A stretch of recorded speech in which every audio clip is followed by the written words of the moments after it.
ہاں یہی ڈاکٹر صاحب کہتے ہیں۔ ایک حدیث بھی گل دی ہے ان لوگوں نے کہ جس کا شیخ نہیں نا پیر نہیں، اس کا شیخ شیطان ہے۔ کبھی کہتے ہیں کہ اس کی اولاد حرام کی ہے، اس کا نکاح،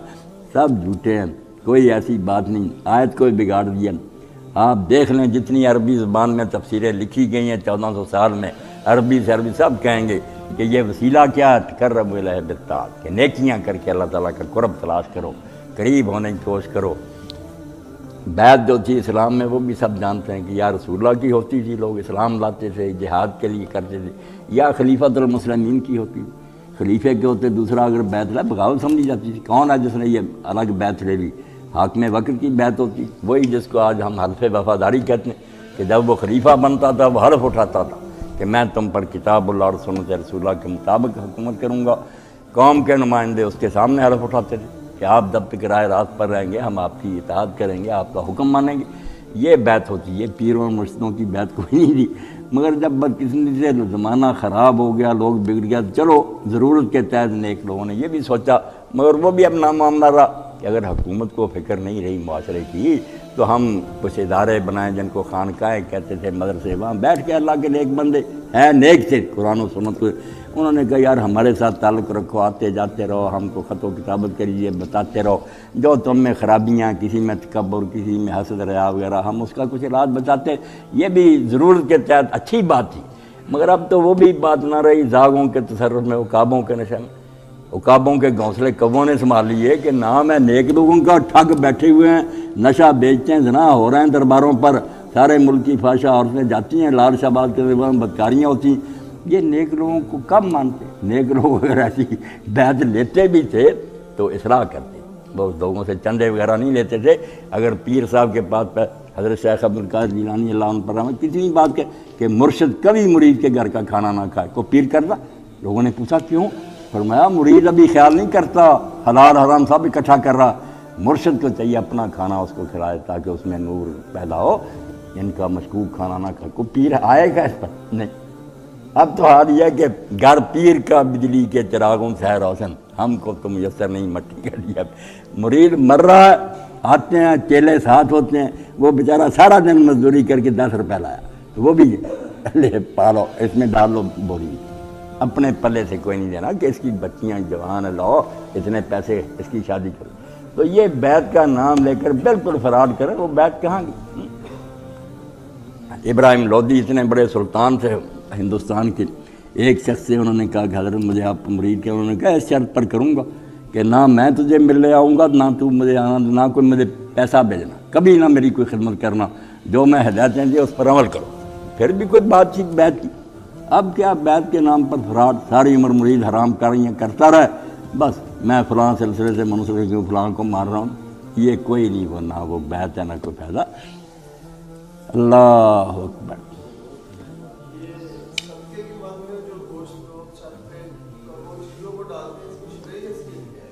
دیکھیں نا بھئی میرے بھائی، نادانی ہے نا، کموں چیلوں کا اللہ حافظ ہے، ان کو کھلاتا ہے، وہ پیٹ بھر کے گھروں میں، یہ مسکین مر رہے ہیں۔ قبرستان میں کل پرسوں میں ایک جنازے کے لیے قبروں پر چاول ڈالنے بکھیری، کسی نے وہ کھائی بھی نہیں کہ اللہ کے بندو کسی غریب کو دے دو، وہ گھر میں پکائے، شاید تمہیں کوئی فائدہ ہی ہو جائے۔ تو یہ نادان لوگ ہیں، کرنا چاہتے ہیں کام مگر طریقہ نہیں جانتے کہ صدقہ کرنا کسی مسکین کو دو، رو بھی گوشت کا ہی دینا۔ گوشت بھی ہمارے ذہن میں سما گیا، کالے رنگ کا بکرا، ہندوؤں سے آئی نا باتیں، ہماری مصیبت اس پر چلی جاتی ہے، وہ بیچارہ پھر ہمارے ہی مصیبت لے کر دنیا سے چلا۔ بس صدقہ تو ہے اللہ کے راستے میں کچھ خیرات کرنا، بے شک روپے دانے پیسے جو بھی، بہتر تو ہے کہ چھپا کر آپ پیسے کسی غریب کو دے دیں، اور اس کے لیے بھی اللہ کے رسول اللہ صلی اللہ علیہ وسلم نے فرمایا اپنے رشتہ داروں میں اگر کوئی ایسا دوہرا ثواب ہوگا، ایک صدقے کا ہوگا، ایک صلہ رحمی کا ہوگا، وہ کام نہیں کرتا، ایسے پرندوں کو ڈال دیا، یہ کر دیا۔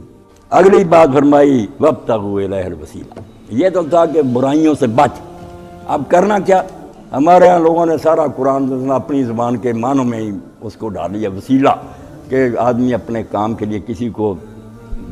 بنا لے وسیلہ کہ آپ میرا یہ کام کر دیں، وہ قرآن میں بھی گھسیٹ دیا اور سارا دین برباد کر کے رکھ دیا۔ جو دین یہ کہنے کے لیے آیا تھا کہ اللہ کے سوا کوئی نہیں، اسی میں وسیلے آ گئے، بربادی کر۔ بھائی عربی زبان میں وسیلہ کیا؟ عربی میں وسیلہ کا معنی صرف قرب ہے، کسی کی نزدیکی تلاش کرنا۔ ایسے کام کرنا کہ میں اس کے پاس پہنچ جاؤں، وہ مجھے اپنا مقرب بنا دے، تقربوا الیہ بالطاعات، ایسی نیکیاں کرو کہ اللہ تعالیٰ تمہیں مقربین میں جگہ دے، دور نہ رہنے دے، بالکل پاس عند ملیک مقتدر، تم وہاں پہنچ جاؤ کہ وہاں اس بادشاہ سلامت کی کچہری ہو جنت میں، وہیں تم کرسیوں پر بیٹھے ہوئے۔ اس کو کہتے ہیں عربی المنزلۃ عند الملک، بادشاہ کے قریب کی کرسی جو ہے نا صدر کی، وہ ہے عربی زبان میں وسیلہ۔ اور اسی لیے حدیث پاک میں اللہ کے رسول علیہ السلام نے فرمایا فردوس 100 جنت ہے اوپر نیچے، اور ہر جنت کا دوسری جنت سے فاصلہ اتنا ہی جیسا زمین سے لے کر آسمان کا۔ اللہ ایسی جنت سے بنائی، یہ جنت ہے، آسمان جتنی دور دوسری جنت ہے، اتنی دور، اور آخری جو ہے نا 100ویں وہ فردوس ہے، وہاں چوٹی کے لوگ نبی صدیق شہداء ہوں گے، اور فرمایا اس کی جو چھت ہے ساری مخلوق نیچے ہے، اوپر اللہ کا عرش ہے، فردوس کی چھت، اس مقام کا نام ہے الوسیلہ۔ تو جب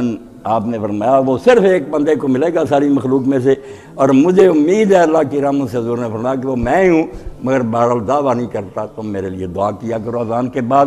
جو میرے لیے یہ وسیلہ کا سوال کرے گا کہ اللہ ہمارے نبی کو وہ مقام عطا کر، تو پڑھتے ہیں آت محمد الوسیلہ، محمد صلی اللہ علیہ وسلم کو وسیلہ دے، وسیلہ بنا نہیں، وسیلہ دے حضور کو وہ مقام قرب کا۔ تو آپ نے فرمایا پھر تمہاری شفاعت میرے ذمہ آ گئی، میں تمہاری سفارش کروں گا، تم میرے لیے یہ دعا کر کے۔ تو وسیلہ ہے قرب تلاش کرنا، کہ دور نہیں اللہ سے رہنا، پھر کوشش کر کے نیکیاں کر کے کہ دوڑ لگانی ایک دوسرے سے آگے، بالکل اللہ تعالیٰ کو سمجھیں کہ وہ ہمارا نا ٹارگٹ ہے، جیسے نشان دوڑ کے لگا دیا جاتا کہ یہ نشان ہے، دوڑو سارے، جو پہلے نکل گیا۔ اور اسلائی صاحب نے بڑی پیاری بات کہی کہ بیت اللہ شریف کا ذکر کرتے ہوئے اللہ تعالیٰ نے فرمایا سابقو، ایک دوسرے سے آگے نکلو۔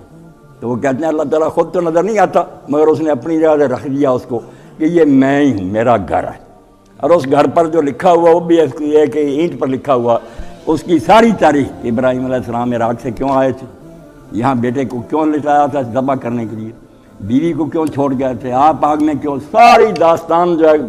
کعبے کو دیکھتے ہی سامنے آ جاتی۔ اس لیے اس کی طرف دوڑنا جو ہے یہی کہ سارے کچھ یہاں رہتے ہوئے دوڑو، نمازوں میں قربانی، کچھ وہاں پہنچو۔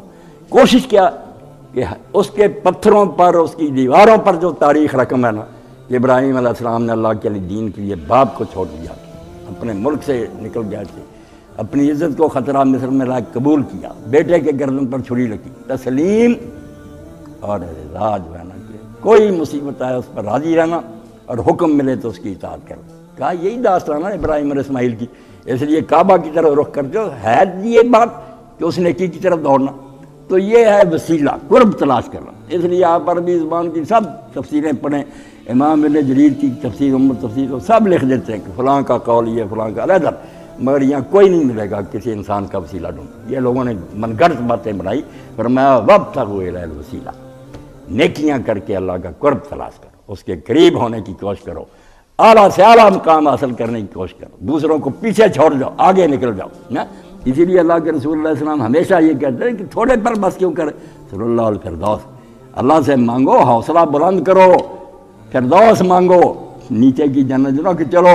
کسی طرح گھسٹ کر جاننا چاہیے، کوئی بات نہیں، پورا زور لگاؤ کہ جو آخری 100ویں نا اس میں جگہ ملے، نیکیوں کی دوڑ۔ تو پہلے فرمایا اتقوا اللہ، اللہ سے ڈر کر برائیاں چھوڑو، دوسری طرف فرمایا نیکیاں کر کے اللہ کا قرب تلاش کرو، زیادہ سے زیادہ نہیں، جتنی نیکیاں ہو سکیں، نماز ہے، خیرات ہے، سچ بولنا ہے، رشتہ داروں کے ساتھ نیک سلوک ہے، جو کچھ بھی تم سے ہو سکتا ہے کرو، اس میں کمی نہ چھوڑنا۔ تو اللہ کا قرب تلاش کرو نیکیوں کی، دونوں پہلو آ گئے، وہ سلبی آ گیا نیگیٹو کہ بری چیزیں نہیں کرنی، وہ نہیں کرنے والی باتیں ان میں کرنا نہیں آتا، صرف یہ نہیں کرنا، اس میں کرنا ہے کہ جو پھر اچھائیاں ہیں پازیٹو وہ کرو، سب نیکیاں کرو۔ اور آگے پھر اللہ تعالیٰ نے فرمایا معاملہ یہاں بھی ختم نہ ہو، وجاہدوا فی سبیلہ، اب یہ مرحلہ کوئی آسان ہے، فرمایا اللہ کی راہ میں پھر مجاہدہ کرو، جہاد۔ تو جہاد جو ہے نا باب مفعلہ سے کہ دو طاقتیں ہیں جو آپس میں ٹکرا رہی ہیں، بہت جنگ ہوگی، یہ میدان کارزار ہوگا، خود آپ کا اپنا جی چاہے گا، آپ کے اپنے جذبات اور خواہشات ہوں گے، یہ یار اتنے پیسے دے رہا ہے، یہ آدمی کار کی چابی دے رہا ہے، ادھر اتنی دتھیاں نوٹوں کی مل رہی ہیں، یہ خوبصورت عورت حاصل ہو رہی ہے، خود اپنا آپ بھی تم سے لڑائی کرے گا، ہمارے اپنے خواہشات اور جذبات بھی تم سے جنگ کریں گے۔ یہاں ہی پھر اللہ تعالیٰ کا دین جو ہے نا وہ کہتا ہے کہ پہلے اپنے جہاد نفس کرو، اور اس میں مرحلے آئیں گے، پہلا دین کا علم حاصل کرو۔ اگر تم واقعی یہ جنگ جو ہے نا اس میں کامیابی چاہتے ہو، پہلے سیکھو تو صحیح نا کہ دین میں کیا چیزیں ہیں کیا نہیں۔ اگر علم ہی نہیں کیا کرو گے؟ نیک نیتی سے غلط راستے پر چل پڑو گے، آپ کو پتہ ہی نہیں کہ راستہ صحیح کیا۔ علم، اس کے بعد اس پر عمل، صرف سیکھنے پر ہی نہ بات ختم ہو جائے، پھر جو سیکھا اس پر کرو عمل، اور کرنے کے بعد پھر یہ کہ اس کی تعلیم دو، دوسرے لوگوں تک بھی اس روشنی کو پہنچاؤ، اس کو عام کرو۔ اور اس میں آخری بات آئے گی صبر، جو ابن قیم فرماتے ہیں جو 4 کام کرتا ہے، سیکھتا ہے، سکھاتا ہے، عمل کرتا ہے، اور جو مشکلات پھر آئیں، دنیا ملامت کرے، خلاف ہو جائے، فتوے۔ مولانا مودودی رحمۃ اللہ علیہ نے جب دین کا کام شروع کیا، ان سارے مولوی ملاؤں کو پتا تھا کوئی بات ان کی اہل سنت سے لگ نہیں، مگر ہوا کیا کہ مذہب کے آستانے جو بلند و بالا آستانے تھے دیوبند اور سہارنپور بریلی سے، وہاں کے مذہب کے ایوان بالا سے بھی خارجیت کے فتوے برستے رہے۔ آپ اس دور کی کتابیں ڈھیروں کتابیں، روز نئی کتاب کے خارجی ہے، یہ اسلام سے باہر ہے۔ توبہ توبہ، تو ایک شخص دین کو زندہ کرنے کی جان کی بازی لگا رہا، آپ اس کو خارجی کہہ رہے ہیں۔ تو یہ سب کچھ ہوگا، 4 باتیں، علم، پھر عمل، پھر تعلیم، پھر صبر۔ کچھ ہو بس پھر علامہ صاحب، ہاں کچھ ہو جائے پھر برداشت کر، پھر اپنے ساتھ جنگ ہے، اس کے بعد پھر منافقین سے جنگ ہے، پھر کفار سے جنگ ہے۔ سارے مرحلے ابن قیم رحمۃ اللہ زاد المعاد میں لکھے تو فرمایا،